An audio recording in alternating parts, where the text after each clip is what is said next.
Welcome to this podcast.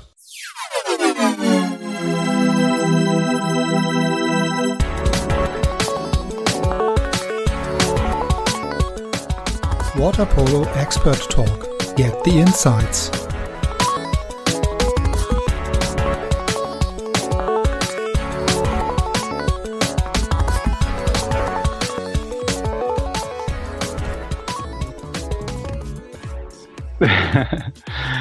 So when you're talking about your let's say club career or also your journeys to other countries, you mentioned that you're really starting playing in Hungary, then get the first contract in Hungary, then for a short period of time going to Germany, playing in Germany or in Berlin, then in Italy, and now going back to Hungary.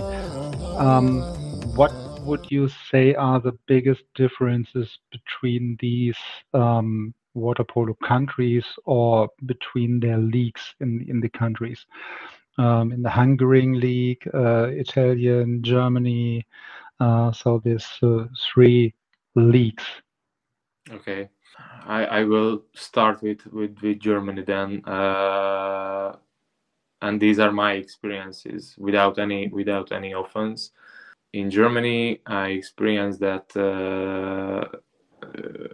in the higher level, what I have participated in right now, or sorry, back then when I was playing there, I saw that Hannover and Spandau were the two teams which were way above the others, and I could say, and also the history is saying that also that these were the clubs in the past years who had the chance to participate also in the international cups, in the Champions League or in the Euro Cup, and had sometimes even good results in these cups.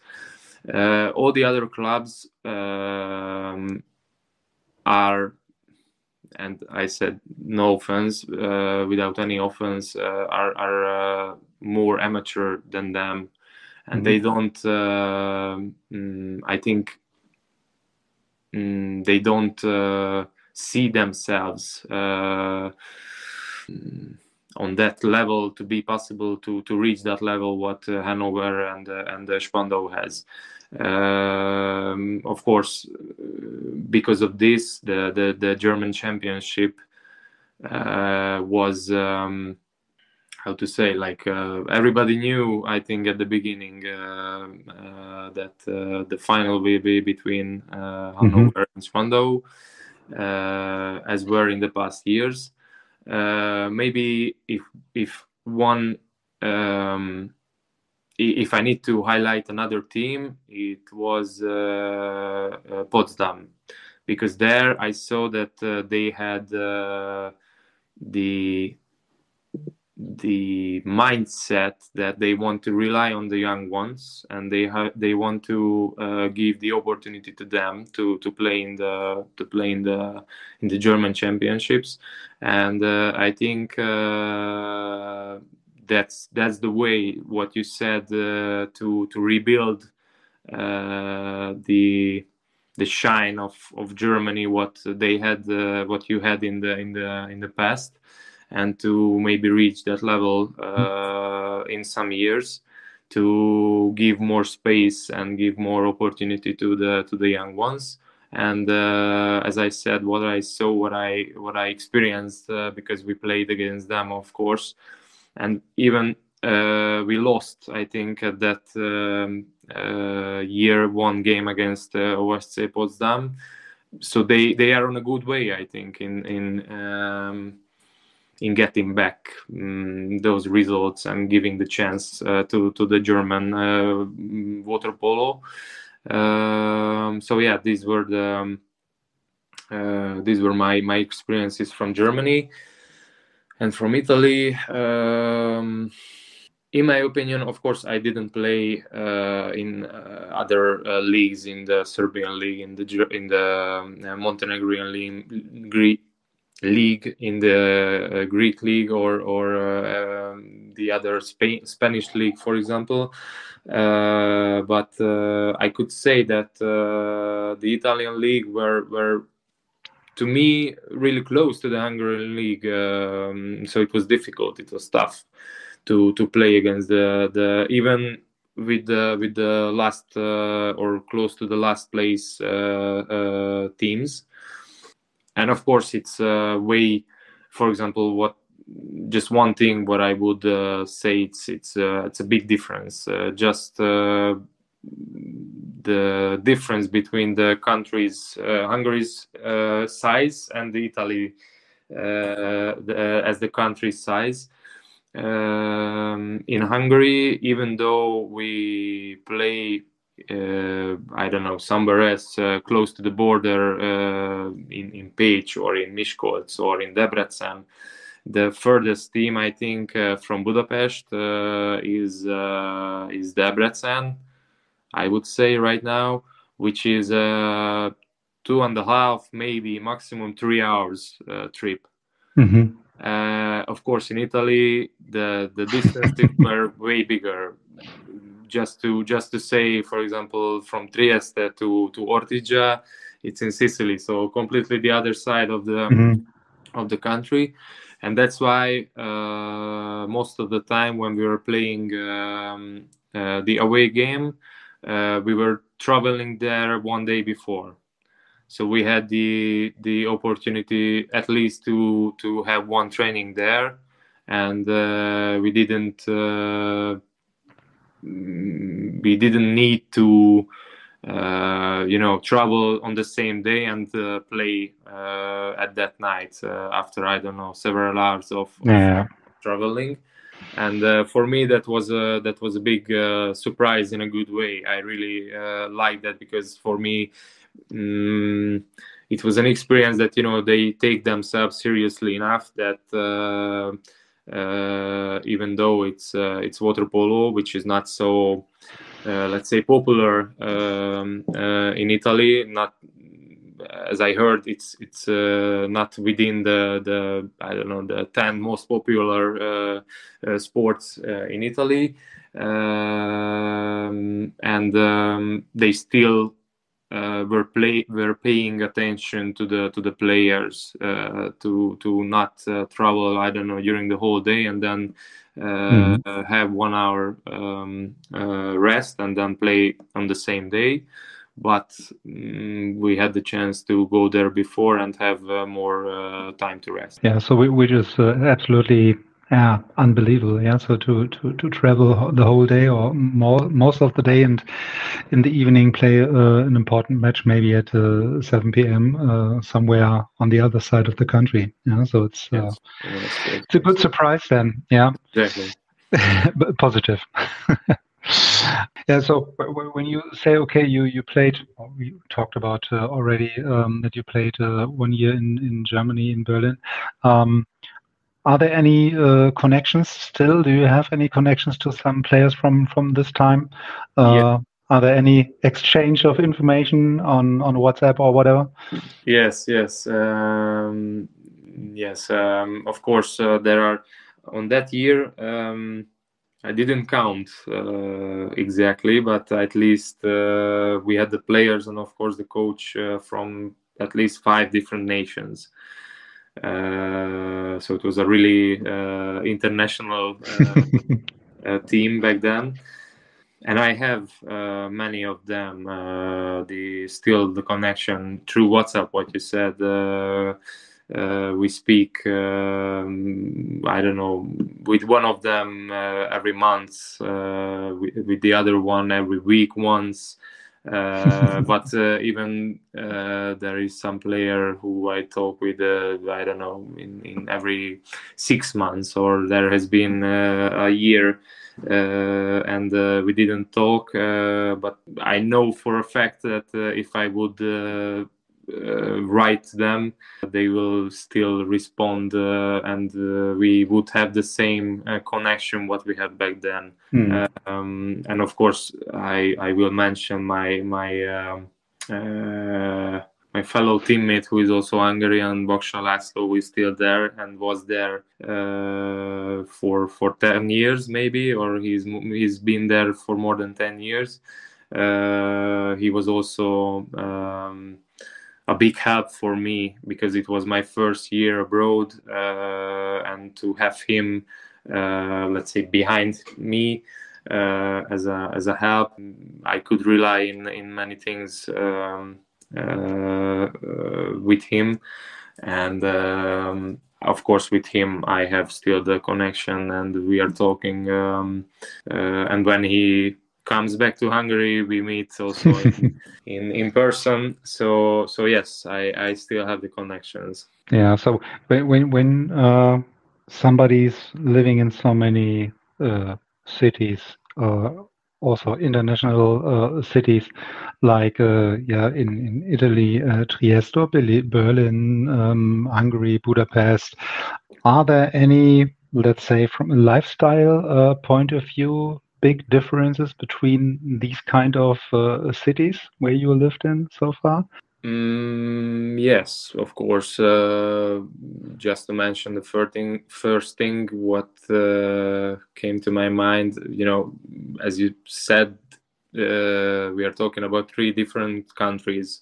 So the people in these 3 different countries are different. For sure. And, yes, that's the first thing what came up. Also the weather, let's say like this, where these cities are, it's also a big difference for me. The size of the city. I was born and I spent my almost my whole life in the capital of Hungary, so it's a big city. But when I've been in Berlin, it was like another level. The distances between the places in the city were insane. I was lucky enough that I had a car, and that's why I would say I could easily reach the points where I wanted to go to eat out or to visit some sites. But even like with the car, it took a lot of time to go from one point to the other within the city. And after this experience, I went to Trieste, which is a really small city, and in Trieste, I had a motorcycle and I was using that. And with the motorcycle from one part of the city to the other, I could go in 10 minutes. So it was like a big change compared to Berlin. But I'm not saying that, I don't know, Budapest is better than Berlin or Trieste is better than Budapest or some things. These are and were my experiences, and I loved every second and every part of it when I was in Berlin, when I was in Trieste, and when I am right now back in Budapest. So it was just added to my experiences, and I'm really glad that I had the opportunity to experience these things. Yeah, so even by car, it's not so easy in Berlin. Yeah, so with all the traffic and traffic jams, and yeah, so maybe then the motorbike would be then the better opportunity. Yeah. Yes, but the weather there in Berlin, it's not so comfortable to go with motorcycle. Yes. Yeah, I agree. Yeah, so it was not on my mind, the weather in Berlin. Yes. Yeah, so it's absolutely correct. So in this case, the car would be then, at least for the Berlin weather, then the best way. We already talked about some advices from other coaches or other players for you or in your direction. So we have, for sure, based on the experience from the feedback for the podcast, also so many young athletes listen to the podcast, or parents of players listen to the podcast.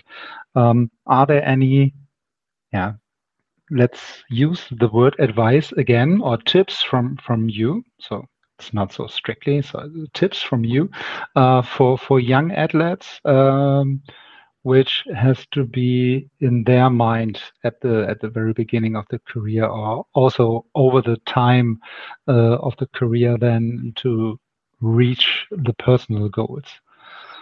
I know we are talking about water polo right now, but what I want to say, it's not strictly to the water polo, but I would right now, as I have the chance, I would give an advice to the whole to live the life. It's a good advice. Yes, and as I said before, that the bad things, of course you can't, there is no such thing that bad things would not happen to you in life. You have to accept the fact that sometimes bad things can happen and will happen. But I said I would highlight this one more time, that even in the darkest hours there is some light, and you can find at least one good thing in every situation, and you have to grab it and hold on to it in the most difficult times, and that's how you can go on with your life on the way you want, and how you imagined it, and yes, follow your dreams, follow your feelings, and keep going and keep believing in yourself. From my point of view, it makes absolutely sense. So at least, which is somehow also a skill, maybe. Yeah. So the young athletes or young people, young kids, has to develop somehow to be able to extract also something good out of something happened to you, so which is not so good. Yeah. So as you mentioned, that you be able to find at least some light somewhere in the dark. So this has to be also maybe a skill in the future, which has to be developed somehow or trained in any ways for younger kids. That there's not only the loss of the game, but somewhere around about these kind of events are also something which has to be grabbed out and say, okay, this is something which helps me for the future. Exactly. Yeah. Not just the physical strength and stiffness, but the mental stiffness and strength is also really important. Yes, absolutely. Yeah. So coming to the actual situation for you in Hungary, so you already mentioned that you're coming back to Hungary this year for the upcoming season. What are the goals then for you and your new club then for the next season? So are they playing somewhere around on the top or somewhere in the middle? So are there any goals from your perspective for this year? Yes, of course. We've been, of course, talking about this within the team. Just to put the things what happened with this new team in the past, compared to the last season. It's a completely new team, almost completely new team, because 3 players who played there in the last season remained, but every other player is new from another team. Mm-hmm. So it's a difficult situation for us as players and for the coaches to help us become a team when we are coming from that many different clubs and different teachings from the other coaches and such things. So it's not an easy situation. Even though this is going on, the players who are playing now in the team with the coaches, we are able, I think the reality is that we are able to be in the best A team at the end of the season in Hungary. When or if everything goes well and on the crucial games we manage to win, I would say that maybe we could reach the 5th or the 6th place, maybe. But then to this to happen, as I said, everything needs to be perfect at the perfect time, at the perfect games, and in the most important games for us, of course. But the reality, let's say, is that we can be for sure in the best 8 teams. Which is, I think, a fair statement. Yeah. So as we mentioned, then when there are so many new players, nobody's really playing with each other. So only 2 or 3 players are remaining. Then it's really a transition season maybe. Yeah. Yes, so. and also I would like to mention that it's a relatively young team. So I think we are one of the youngest team in the league right now. With my 30 years, I'm the second oldest in the team right now. So for me, it says also a lot. I started to become old, which is to say, but this is the situation. So yes, but still, I'm saying that the best 8 to reach the best 8 is a must do for us. Yeah. So it's then also a challenge for you. Yeah. So to be one of the most, not oldest, but most experienced player. Yeah. You can say both. Yes. Yes. In most of the cases, it's both. Yeah. So, but in the future, it's or in the past, it's in water polo terms. Only point to mention when you are the youngest, maybe, at very early days, and then coming back when you are maybe then the oldest one or the most experienced one.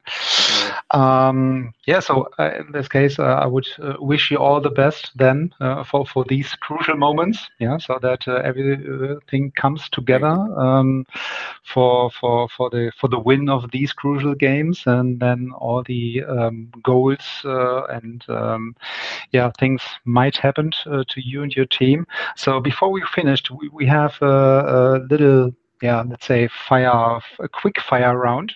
Let's call that way, with 5 questions. Okay. So let's see what your answers might be for this. So the first one, maybe I could imagine the answer. So favorite city you lived in? Maybe I'm right with my Trieste, I would say. Okay. So I was not right. So I would guess, imagine that you say Budapest. So it might be too easy then, in that case.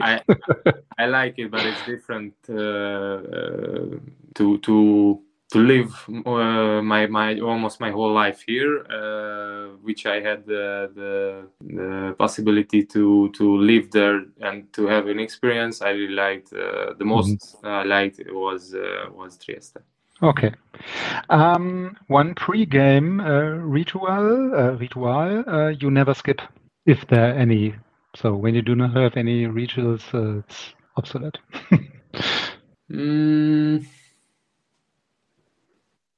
Maybe listening some music, but it's not strictly a pre-game. But I would say during the game, during the day on the game day. So it's not exactly during the warm-up before the game, but somewhere on the day when we play, for sure I'm listening to some music which what I like.